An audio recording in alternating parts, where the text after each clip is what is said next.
2000 CC David পুত্র বাইকের ভাই আমার 1600 সিসির পাটালি পুত্র বাইকে করে আমি পৌঁছালাম পুরুলিয়া, যেখানে আমাকে অভিনন্দন জানানোর জন্য একটা হোটেল দাঁড়িয়েছিল। আশেপাশে ঘুরতে ঘুরতে আমি জানতে পারলাম পুরুলিয়ার জাতীয় যানবাহন হলো টোটো। এখানে টোটো এতটাই ফেমাস যে মানুষজনের পাশাপাশি বাইক ও টোটোতে চেপেই ঘোরাফেরা করে। একটি টোটোতে করে হাত পা বেঁধে দুই মহিলাকে তুলে নিয়ে যাওয়া হচ্ছিল। পরে খোঁজ খবর নিয়ে জানতে পারি স্বামীদের ক্রমাগত শপিংয়ের চাপ দেওয়ার জন্য তাদের গ্রেপ্তার করা হয়েছে। ভদ্র সভ্য এই শহরে চেয়ারও জামা কাপড় না পরে সার্ভিস দেয় না। আইন ও নিয়ম কানুন মানাতেও এই শহরের কোনো জুড়ি নেই। গেটের সামনে দাঁড়ানোর পারমিশন না থাকায় সেখানে শুয়ে সময় কাটাচ্ছিল দুই কুকুর।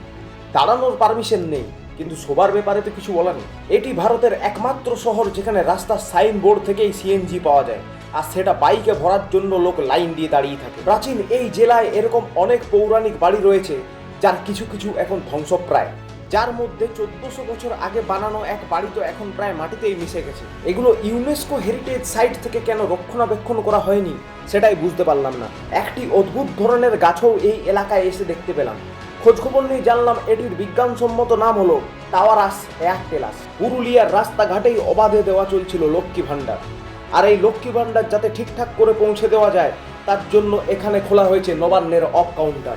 এবং এই লক্ষ্মী ভাণ্ডারের সাহায্য পাওয়ার পর মানুষ রাস্তার পাশেই ওপেনলি নিজেদের ঘর সংসার পেতে বসে রয়েছে। একটি পার্কে গিয়ে আমি দেখতে পাই বাচ্চাদের দোল খাওয়ার জন্য একটি অত্যাধুনিক দোলনা লাগানো রয়েছে, যেরকম এর আগে আমি কখনো দেখিনি। গান্ধী হাই বিদ্যালয়ে যে খুব হাইও নয়, সেটি এটির হাইট দেখেই বুঝতে পারলাম। যাই হোক, হাই তুলে একটু চোখ ফেরাতেই আমি দেখলাম চকলেট থেকে ফ্রিতে পাওয়া স্টিকার পুরুলিয়া স্টেশন বিল্ডিং এ লাগিয়ে দিচ্ছে কিছু বাচ্চা ছেলে, যাদের আমি ধমকে তাড়াতে গেলে উল্টো আরপিএ পেয়ে আমাকে ধমকে সেখান থেকে বাইরে বের করে দেয়। ওয়াকিং স্ট্রিটে না হেঁটে জটলা বেঁধে এখানে বাজে আড্ডা দিচ্ছিল কয়েকটি টেবিল আর চেয়ার। এই শহরে যে একবার আসে তার কখনো যেতে ইচ্ছে করে না, তাই গরমে ছুটি কাটাতে আসা কিছু বাচ্চাদের এক প্রকার টেনে হিঁচড়েই নিয়ে যেতে হচ্ছিল তাদের গার্জেনকে। পুরুলিয়া শহরের এত সমৃদ্ধির কারণ হলো এখানে পাল ট্রি অর্থাৎ মুক্তোর গাছ পাওয়া যায়, এবং সবুজ আর গেরুয়ার যে জোট হতে পারে সেটা এই শহরে এসেই আমি জানলাম।